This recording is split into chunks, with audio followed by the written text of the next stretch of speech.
I wish I didn't have bad news for you today, but things are spiraling really badly out of control.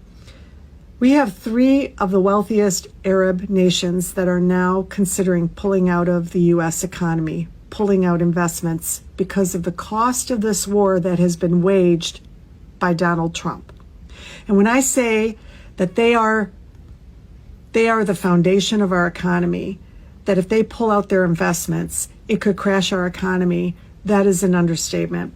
And now we have this letter that was just sent to Donald Trump and published for all of us to read by the leading businessman of the United Arab Emirates. His name is Khalaf Hamad Al Habtoor. You're going to need to sit down for this as I read this. His Excellency President Donald Trump, a direct question.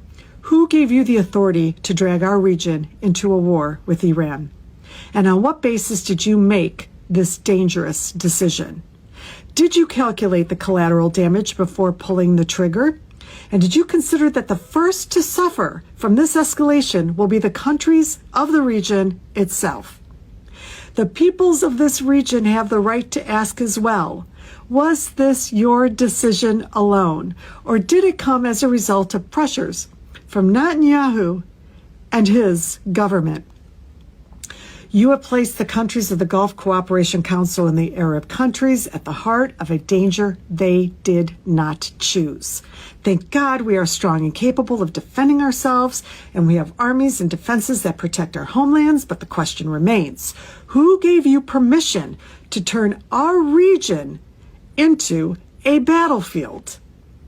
For before the ink has dried on your Board of Peace initiative that you announced in the name of peace and stability, we find ourselves facing a military escalation that endangers our entire region. So where did those initiatives go? And what is the fate of the commitments made in the name of peace?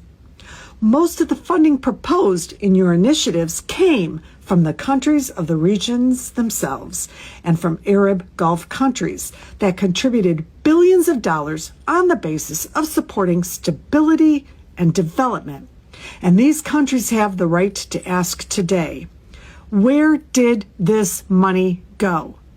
And are we funding peace initiatives or funding a war that exposes us to danger? More dangerous than that, your decision does not threaten only the peoples of the region, but also reaches the American people whom you promised peace and prosperity. And here they are today, finding themselves in a war funded from their money and taxes, which costs are ranging, according to Institute of Policy Studies, between $40 to $65 billion for direct military operations and could reach $210 billion, including economic impacts and indirect losses if it lasts 4 to 5 weeks. Not to mention the sacrifice of Americans themselves in a war in which they have neither camel nor she-camel. Which I take that phrase to mean being on foot.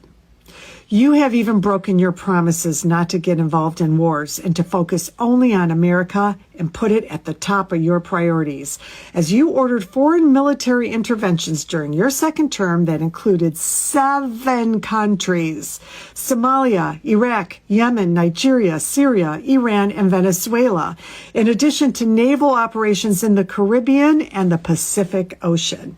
You directed more than 658 foreign airstrikes in your first year in office, which equals the total number of strikes in Biden's entire term, for which you directed your arrows of criticism for involving the United States in foreign wars. Your Excellency, the President, these numbers have severely reflected on your approval rating with America.